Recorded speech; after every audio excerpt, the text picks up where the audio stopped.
কি ব্যাপার তুষার, তুমি এখন আমার এখানে? দাদা, আমি না রাষ্ট্রবিজ্ঞান বইটা নিয়ে পড়তে বসেছিলাম, কিন্তু একটা প্রশ্ন আমার মাথাতেই ঢুকছে না। তুমি একটু বুঝিয়ে দেবে? ও, এই ব্যাপার।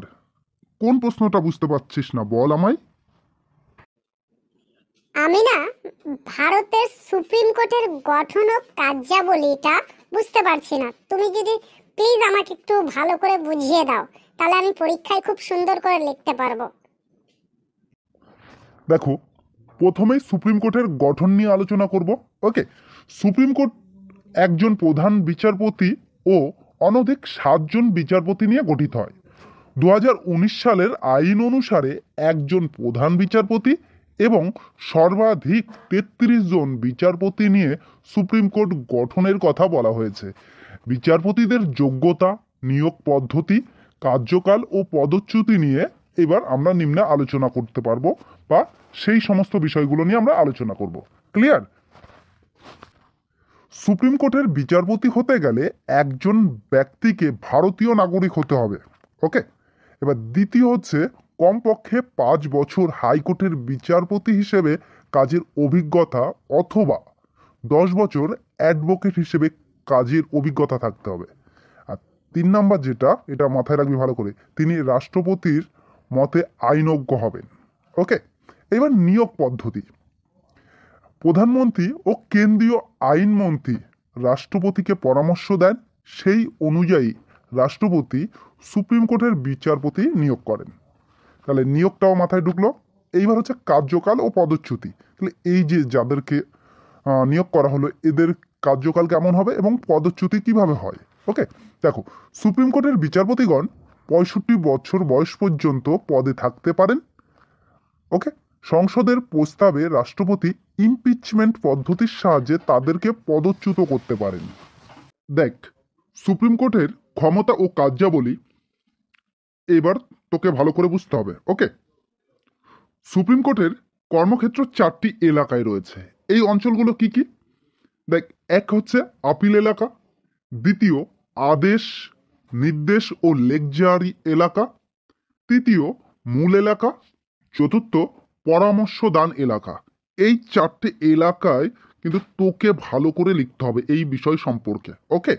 এবার এই 4টের যে পয়েন্টগুলো বললাম আমি, এগুলোর ব্যাখ্যা তোকে দিই, তাহলে তোর মাথায় আরো ভালো করে ঢুকে যাবে। শোন ভালো করে। প্রথমেই আপিল এলাকা। ভারতের যে কোনো রাজ্যে যে কোনো হাইকোর্টের রায় পছন্দ না হলে সুপ্রিম কোর্টে আপিল করা যায়। এই আপিল এলাকাকে 4টে ভাগে ভাগ করা যায়। এক, দেওয়ানি আপিল। দ্বিতীয়, সাংবিধানিক ব্যাখ্যা সংক্রান্ত আপিল। তৃতীয়, বিশেষ অনুমতির সূত্রে আপিল। চতুর্থ, ফৌজদারি আপিল। এবার দেখ, দ্বিতীয় যে এলাকাটি রয়েছে সেটাও কি বললাম, আদেশ, নির্দেশ ও লেকজারি এলাকা। দেখ, সুপ্রিম কোর্ট ভারতীয় সংবিধান অনুসারে 3য় অধ্যায়ে উল্লেখিত জনগণের মৌলিক অধিকারের রক্ষাকর্তা হিসেবে চিহ্নিত।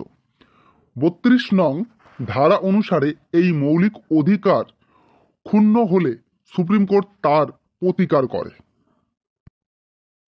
তৃতীয় হচ্ছে মূল এলাকা।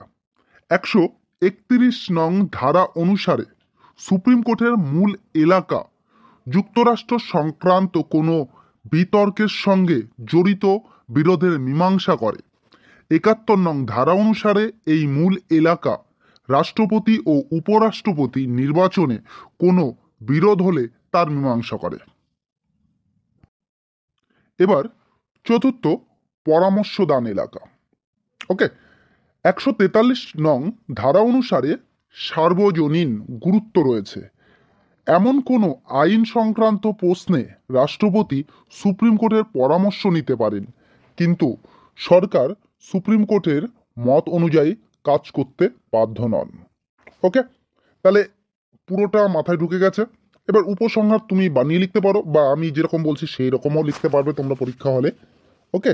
তুমি তোমার মতো করতে পারলে সব থেকে বেস্ট হয়। যেরকম এটাই আমি বলে দিই, পরিশেষে বলা যায় কাজের পরিধি ও ক্ষমতার বৈচিত্র্যের দিক থেকে সুপ্রিম কোর্টের অবস্থান এক ও অদ্বিতীয়। ভিডিওটি কেমন লাগলো অবশ্যই কমেন্টের মাধ্যমে জানাবে। আর তোমরা যারা আমাদের এই চ্যানেলটিতে নতুন অবশ্যই চ্যানেলটিকে সাবস্ক্রাইব করে নেবে।